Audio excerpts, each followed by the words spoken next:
Okay, perfect. So we're letting some more people in. I'm gonna give him, Gretchen, just so you know, I'm gonna give him about 2 more minutes, okay? Okay, sounds It good. usually takes them some time to get in here. They're getting emails from us right now, so. Yeah, for sure.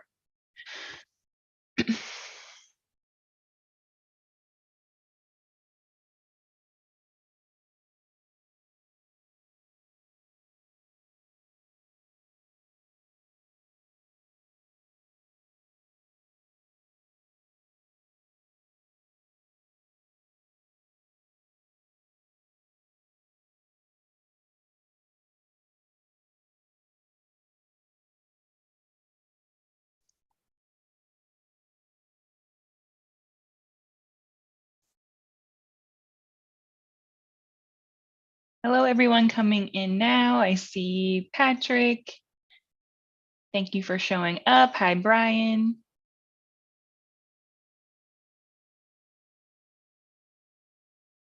Hey, Dallas. Yeah.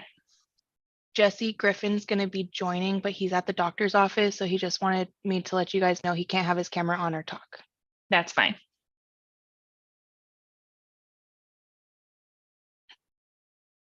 Hello, everyone. Welcome, welcome.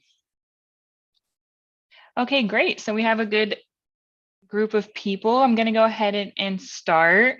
Thank you, everyone, for being here. We have the amazing Gretchen Bravey here from Dallas Jet International, and she's going to be talking about navigating private jet acquisitions in 2023. So we're excited to have her here, and I'm going to let Gretchen take it away.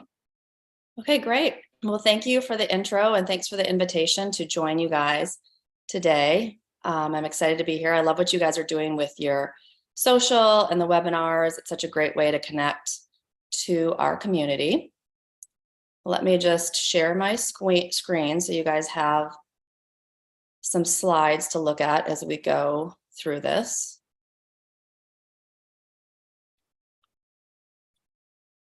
Okay, can everybody see that? Yep, you good? Okay, great.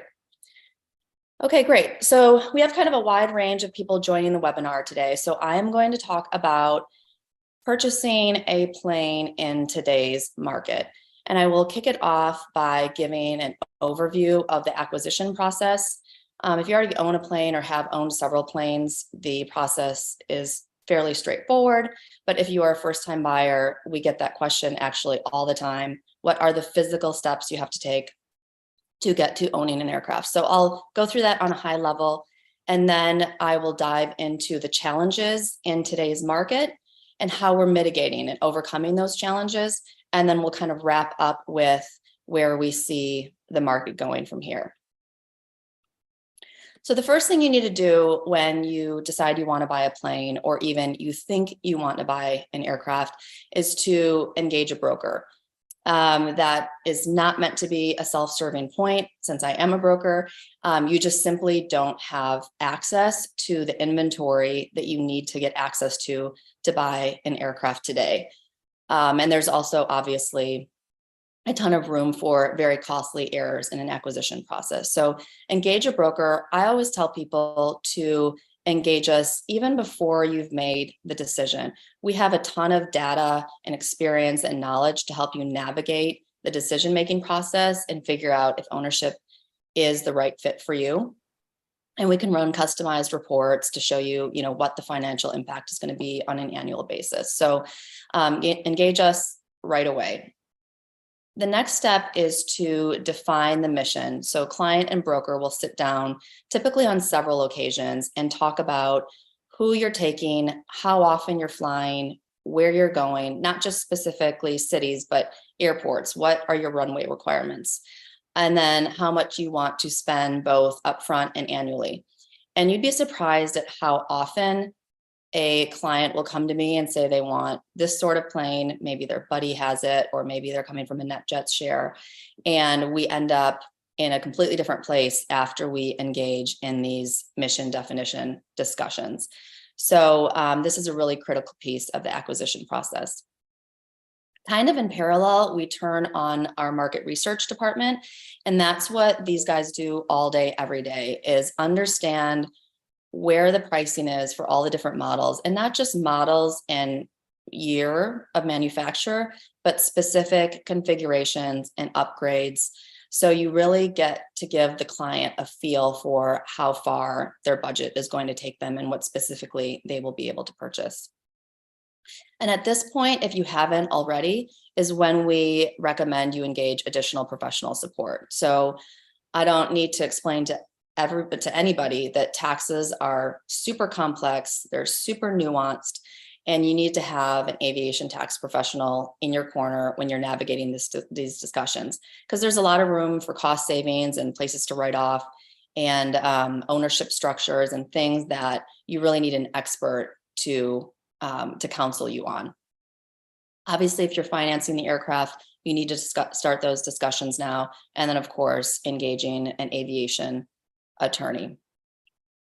From there, we identify, by we, I mean the broker identifies aircraft candidates. So what aircraft on and off market are most viable for the buyer? What meets most of their requirements? And once we have that, we will zero in on one and submit a letter of intent. A letter of intent is a non-binding document that basically outlines the purchase price and high-level points of the deal. From there, the broker, sometimes with the buyer, will conduct the visual inspection. Now, years ago, we sometimes did that flip-flop. Sometimes the buyer would want to go see the plane, and then if they decide to move forward, then we'd submit an LOI. We rarely / never do that anymore. Because number one, inventory is low. And so when a buyer decides that they probably want to buy a plane, we like to jump on it and secure it with an offer so that they're not taking offers from anybody else. And number two, in the digital age, we can see so much about a plane before we actually physically go to the aircraft. And so we have a pretty good idea of whether this is a viable candidate for our buyers before we actually are boots on the ground. The goal of the visual inspection is, number one, make sure that the aircraft presents as it was marketed to us in the brochure. So what do the aesthetics look like? What does the paint look like up close? What does the interior look like? Are there scratches on the wood? How does it present as a whole? And then number two, what is the state of the records? Are they complete? Are they comprehensive? Are they in order and in the English language? Can we account for all of the major inspections, specifically the last recent major inspection, what was done to the aircraft? And then I also like to build the story for my clients. So I like to build the full history. So who bought the aircraft from the OEM? How many years did they own it? Where did they keep the aircraft? Where did they maintain it? When did it change hands? And then repeat. I like to build the story so the buyer has an idea of the plane's pedigree and where it's been. And then, of course, we look at the 337s and ensure that there's no worrisome damage history on the aircraft. And then from there, we go through the drafting and execution of the aircraft purchase agreement. That is a binding contract where it locks you in, for better words, to the aircraft under a certain set of terms. It's a detailed document, but if you submitted a well-written letter of intent, all of the contentious points of a deal should be pretty straightforward and negotiated at this point. Once the APA is executed, the aircraft will move to the pre-purchase inspection location where the inspection will commence. Usually that takes 1 to 2 weeks, where they pull the plane apart, look at all the inspection items. They will come out with a list of discrepancies, and then those will be corrected in accordance with the APA. So that is an important piece that should be negotiated during the contractual phase, is what specifically will be corrected at the seller's expense at the end of a pre-buy inspection. And then from there, we conduct a test flight. Typically, we do 90 minutes at altitude, and then we close. Hopefully, all of the documents at that point are positioned in escrow. And then, of course, money changes hands, and the buyer takes title to the aircraft, and it belongs to them.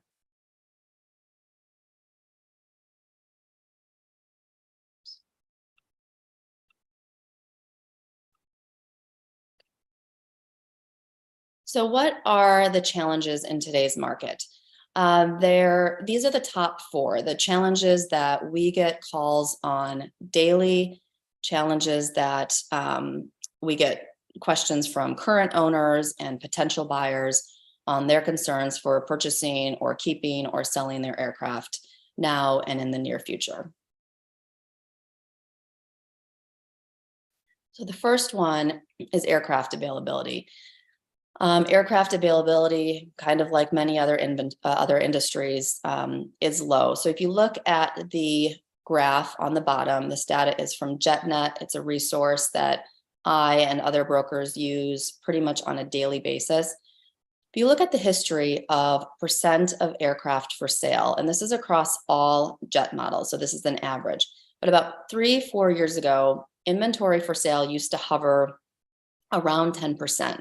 So again, this is across all jet models, but for example, this would be if there were 100 Challenger 300s in operation. There's obviously a lot more, but if there are 100 in operation, at any given point, 10 of them would be listed for sale. That's what we consider to be a pretty balanced buyer and seller market, where aircraft aren't sitting on the market forever, but they're also not flying off the shelves. Well, when COVID hit, it sparked this massive buying frenzy, and anyone and everyone that could afford to buy a jet, at least this is what it felt like, came out and bought their first airplane. In conjunction with that, owners that may have opted at this point to get out of ownership because they were no longer flying very often, they decided to stay in ownership and not sell their aircraft because the alternatives, particularly in this environment, were not favorable. I mean, charter or commercial were not great options. And then finally, the OEMs were strapped with terrible supply chain and staffing issues, and so they could not meet their deliveries, and they certainly couldn't ramp up to meet this new demand. And so inventory basically plummeted, and it bottomed out at probably 2 to 3% of the fleet for sale. This was in spring of summer of last year. And, having lived it, the aircraft, the more popular private jets that we think about, many of those were less than 1%. They just weren't available. Pretty much every aircraft that we sold or acquired was transacted off market. Since then, we've been in a steady incline for inventory, and we've finally reached about 6% of inventory for sale. It's been a slow and steady replenishment this year, and we are now at about 6%. We are stabilizing, and I expect it to stay that way through fourth quarter as transactions pick up. So inventory is much better than it was last year. I mean, if there's one takeaway, it's improved drastically, but it is still low. We're still not in a balanced buyer-seller market. So how do we overcome this? How do buyers overcome this? Are there aircraft available? Are we finding them? Number one, yes, we find them. We always find the aircraft that our client is looking for, but there are a couple considerations. The first is to consider more than one aircraft type. So some models have replenished much quicker than others have. Some are still lingering in that 2 to 3% inventory for sale, and some are closer to 10%. So obviously, if you pick a softer market, there will be more high quality aircraft available to you. Number two is consider new production aircraft. I'd say the vast majority of our clients opt for pre-owned aircraft simply because you can have it quicker. And then obviously you miss the top end depreciation when you buy a new aircraft. But if timing is not a constraint, if you can wait 18 to 36 months for a new aircraft, but your preferences are important to you and the specifics of the aircraft and pedigree are extremely important to you, new production is a great route for a lot of our clients. Again, you have to wait for delivery, but you can get exactly what you want. And then number three, make sure you use a broker with strong relationships. And by this, I mean a broker that is connected in the broker network, a broker that is connected in the owner network, and then a broker that is connected in the products and services, because that's where the vast majority of these transactions are happening. That's where you get the pre-market access. That's where you get the off-market access. And, just on a personal level, I have not acquired a single plane for a client off of Aircraft Exchange or Controller in the last 2 years. Everything was acquired before it hit the market, or a plane that was never planning to hit the market. So connections are extremely important, particularly in this environment. Next challenge that we are overcoming is pricing. Now, obviously, again, our industry is not alone. Private jets are trading for higher than they were pre-pandemic. And it's simply an issue of supply and demand. So if you look at the chart below, it's a little spiky and hard to follow, but in general, planes at spring of summer last year, pricing peaked. They were trading from anywhere between 20 and 50% higher than they were pre-pandemic, simply because there was nothing available. That pricing has come down substantially. On average, probably 20 to 30% lower than they were last summer. And that number is leveling off. So kind of like inventory, both pricing and inventory are starting to level off. So again, the takeaway here is pricing is drastically better than it was last year. However, they are still trading, aircraft still are trading higher than they were pre-pandemic. So how do we get the best value that we can? Number one is select a softer market. So obviously this is directly related to inventory. So if you pick a market that is hovering at that 8, 9, 10% inventory for sale, that creates more downward pressure on the market and you will get it for a lower price tag.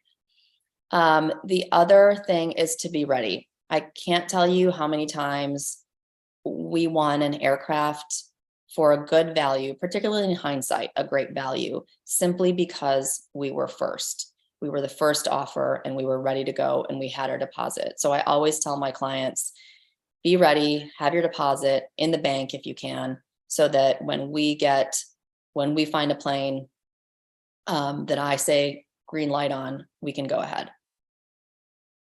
The third thing is select a high pedigree aircraft. So it can be very tempting in today's market to select a low pedigree aircraft for the cost savings. You can save a couple million on an aircraft.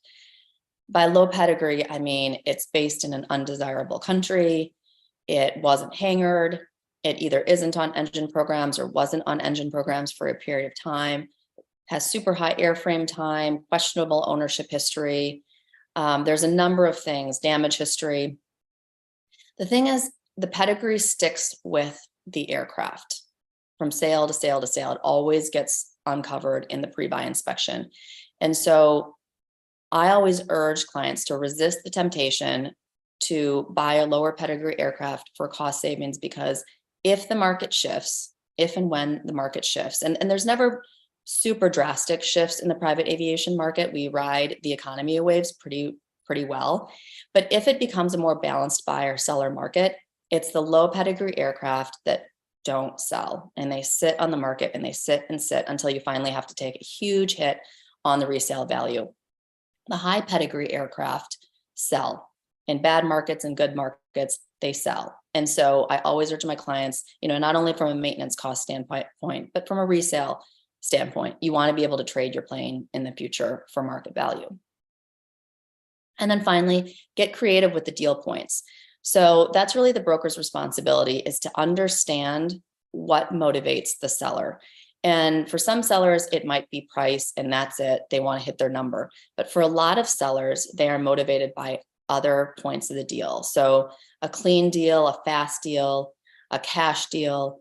Some sellers want some flexibility on the delivery date. Maybe they have one last trip they want to take with their family this summer, but they'd like to get it under contract. So you get it under contract and negotiate the delivery dates.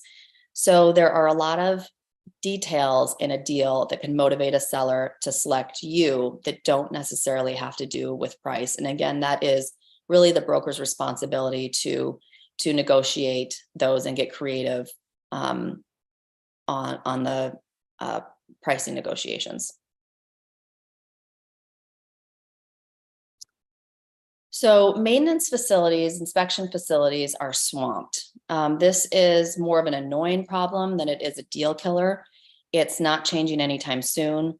There are a record number of transactions happening. There are a record number of people owning aircraft that have to maintain their aircraft. So these inspection facilities are swamped.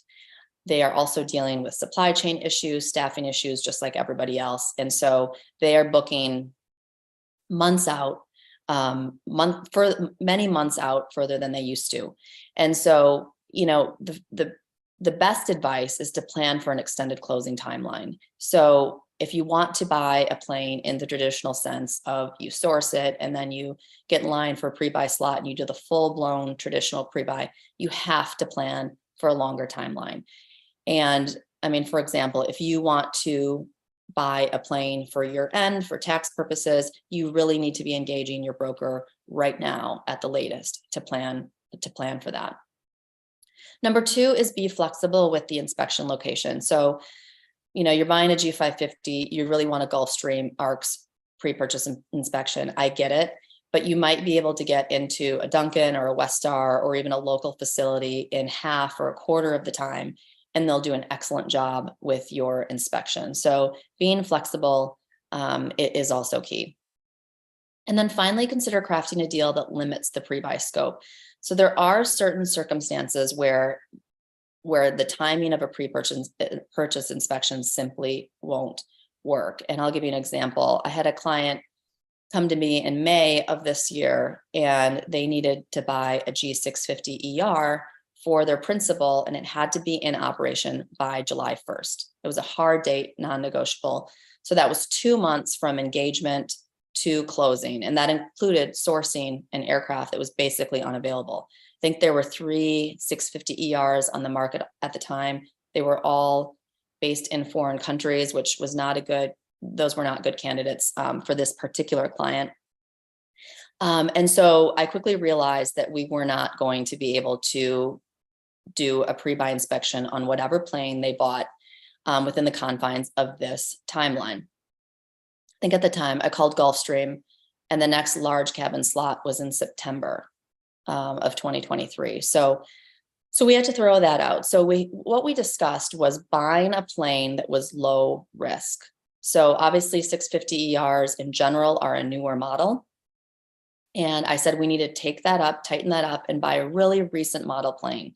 Recent model, low time, and preferably out of a heavy check. And what that does is it limits anything that you would find in a pre-buy anyway, and it limits the risk that your buyer is going to inherit. So we were able to source a 2019 G650 ER off market that had just come out of a 48-month inspection. And then I basically hired a tech to go to the hangar and perform kind of a non-invasive pre-buy inspection. In fact, the guy in this picture, this slide here, he is my inspection guru. He was at Gulfstream for many, many years. Extremely smart tech, and he helps us with a number of our pre-buy inspection tasks. So he went to the aircraft, spent 3 days in the hangar. He outsourced engine and APU scopes. You still want to do that in most cases. And then he dug into the records. He built the story for the aircraft. He ensured that there were no worrisome finds. He looked at the documents from the recent inspection, and then he ensured that all of the equipment that was marketed for the plane was in fact on the plane. So that worked really well in this particular instance, and we could do that with low risk, and we were able to close by July 1st, and everybody was happy. Now, it obviously doesn't work in all cases, and there's a wide range between that and a full-blown pre-buy inspection. And so you need to get creative with the pre-buy scope if timing is an issue. And that's something that, that we can certainly do. Okay, finally, financing. So financing, I mean, just like, you know, everybody, we're dealing with higher interest rates. They have risen substantially in the last couple of years. You know, about half of our clients finance. They are still financing, you know, probably at a lower rate than they were a year ago. But the takeaway here is that banks are still lending. So start that conversation really early. You want to make sure that you can find a solution that meets your needs and allows you to own a plane within the confines of your financial requirements. So start that conversation really early. And if your typical bank, the typical bank that you would like to loan from, will not loan for the specific plane that you plan to buy, consider using a finance broker. They kind of do the legwork for you. This treasury rate below, this is from Jet Loan Capital. They are a broker that we use from time to time. And they can reach out to, community, regional banks that might have more creative solutions for you. And then finally, understand the threshold for which certain banks are lending. So banks have certainly tightened their purse strings, and the threshold for lending is higher. They have, value requirements, they have year model requirements, they have usage requirements. So it's important to understand those early on, because I've actually had clients that have changed what they're looking for, the type of plane that they're going to buy, simply because the bank that they want to use won't lend for their original plan. So understand that. And again, a broker can help you understand that, but start those conversations very early.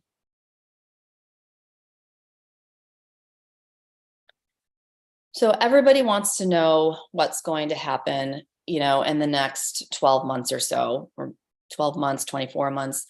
And, the reality is that we don't have a crystal ball. I can't say with certainty, with 100% certainty, what the market is going to do in the next 1 to 3 years. All we can use is the data that we have at hand, along with our personal experiences. And what we do know is that, number one, economic uncertainty is starting to fade with numerous positive macroeconomic indicators.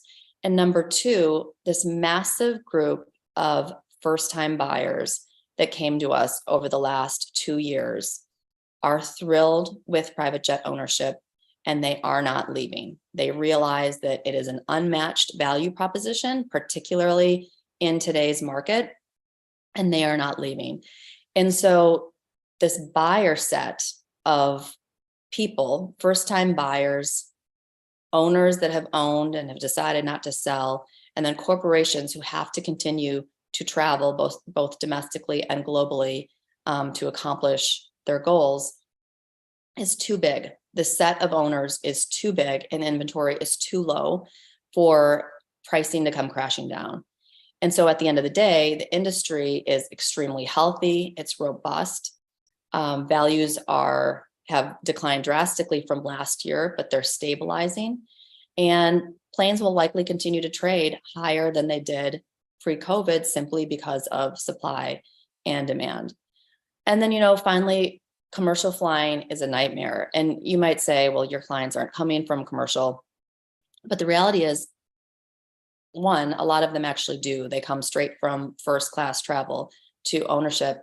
But number two, it's all a funnel, right? So if, commercial flying, I think we can all attest to this, is unreliable at best at this point. So a lot of people have had to take that out of the equation entirely, because they can't accomplish what they need to accomplish on commercial airlines.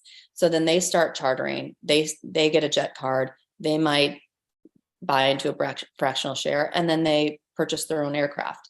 And so you take commercial flying out of the picture, even temporarily, and it's brought a ton of people into ownership. And so it's, I mentioned this earlier, private aviation rides the economy waves really, really well. And we think, this is no different. Prices will continue to stabilize over the next 12 months, likely. But we're in a much better position to buy an aircraft today than we were a year ago. And that's all I have for today, but I'll take any questions. Thank you, Gretchen. Okay, so we have, looks like, can you see the chat, Gretchen? No. I'll read it to you. Okay. Looks like, thanks, Gretchen, for validating the numerous sound business practices for purchasing a used turbine-powered aircraft. Well done. Thanks, Tom and Aero and Marine team members, for offering another informative webinar. Thank you, Steve. Thanks, Steve. If anybody has questions, you can unmute yourself and go ahead and ask Gretchen right now, or you can put it in the chat and I can ask for you.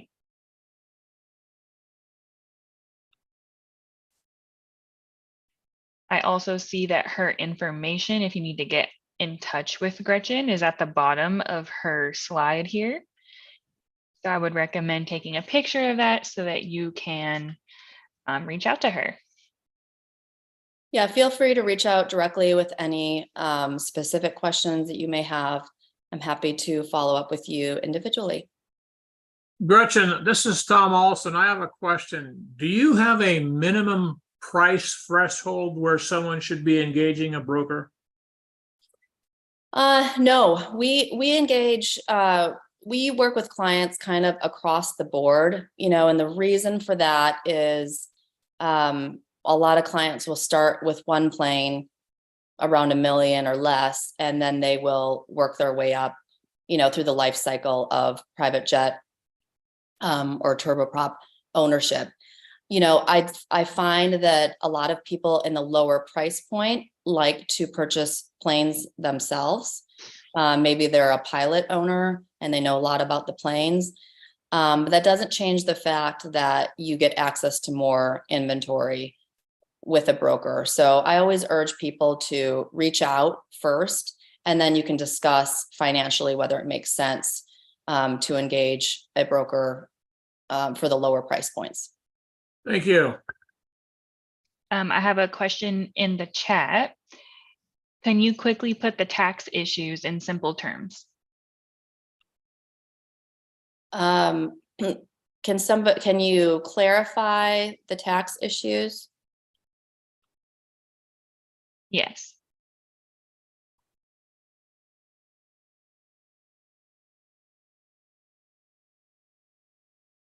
He said you mentioned they were complex. Yeah, they are complex. That's why you have to ask. You have to ask a tax professional. There's different in today. I'm sure you've heard about the bonus depreciation and the write-offs you can take with owning an aircraft. And there are requirements to meet that. It's beginning to phase out. That's kind of a point of whether it's phasing down or not already. But there are a set of requirements that a buyer has to meet to write off the asset. And so the only person that should really be giving tax advice is a tax professional, because they are complex and there is a lot of money on the line. And then another thing is closing location usage tax. That is another consequence of buying a plane. Is you pay sales tax, you pay usage tax, and there are ways to mitigate those or avoid those. And again, a broker can give you high level advice, but you need to get that specific advice in writing from a tax professional, because they are detailed and nuanced and there are requirements involved. And so we always advise that you get that specific advice from someone who does it all day, every day. Yeah, Tom, if you want to maybe go into deeper about sales tax and use tax and what that entails, and especially with bonus depreciation being 80% this year. Well, the largest tax consequence is always income tax, and you should deal with a CPA or an aviation attorney who specializes in that. Sales tax law is different state by state by state, so you should hire someone in the state where you're worried about avoiding their sales tax. And property taxes, which in California are administered by the counties, you need to hire a property tax guy. And to support what Gretchen is saying, every taxing agency on the outside, there's a group of people who have decided to hitch their wagon to that tax, such as we have done in California sales and use taxes. That that's what Gretchen really meant when she said it was complex. You don't know who to ask. Asking someone in Florida or Arizona about California sales tax is not the safest thing to do. Asking someone in England or Mexico about United States income tax is not the smartest thing to do. So that's why it's a complex issue. There's questions, you kind of a decision tree that you need to go through to determine what tax you have your attention on. And then that will lead you to the list of people who are experts in those areas. And then, Right. of course, when we close on an aircraft, we always choose a tax-friendly state so that we can avoid sales tax, but every state is completely different. And then even if you avoid sales tax, there's usage tax. There are ways to mitigate those as well, but that is complex. So there are a lot of different things to consider as it relates to taxes of an aircraft, buying and owning an aircraft. I agree. Great. We have more questions in the chat. With inventory limited, is the aircraft intermediary professionals transitioning on a non-refundable retainer or the initial search effort? Sorry, can you repeat that one more time? Yeah. With inventory limited, is the aircraft intermediary professionals transitioning to a non-refundable retainer for the initial search effort? I steer away from that. Personally, a lot of people don't feel that way. But, I have a lot of first-time buyer clients, and a lot of the questions in the beginning are, do I even want to buy a plane? I'm pretty happy with NetJets. I like charter. I'm happy where I'm at, but I'm flying more and more. So is ownership the answer for me? And I personally am very happy spending some time consulting and sharing the data that I have access to help in that decision-making mode. And so I will waive the retainer from time to time so that we can have those conversations. Awesome. But With everyone's today's, different, oh, sorry. Sorry, With go ahead. today's market, what would you say is the average start to finish time from initial contact to close? I'd say you have to plan on 4 to 5 months simply because of the wait for a pre-buy inspection. Now that depends on the aircraft type. The larger cabin aircraft take longer to get a slot simply because they take up more space and manpower at the facility. So it depends on the aircraft type, but I like to plan safely on 4 to 5 months, assuming that we can source an aircraft within a month to 2 months, and then move forward with the traditional closing sense. So that would be my average. That's what I would plan on. Now, again, we can get creative and do it in less time than that, but it's really the wait on the pre-buy slots. If and when you have clients come to you who think they want to explore / move into an aircraft ownership, but end up not being fully ready for qualified, where do you direct them at that point? Well, I guess it depends on where they're coming from. So, I mean, if they're coming straight from, flying commercial, and we discuss, and it's like, well, you're really not flying enough to make ownership worth your value. And that's something that they're concerned about. Because I mean, we do have clients that fly 50 hours a year, but they want to own a plane and they don't care. But there are a lot of potential clients that come to me and say, this is how much I fly. Where do I fit in? If they're coming straight from commercial and they're not a good candidate for ownership, then, we direct them to the jet cards that we recommend, or of course, fractional. Otherwise, sometimes we just keep up that conversation over the next couple years and check in every once in a while. And eventually they get to that place where they are a good candidate for ownership.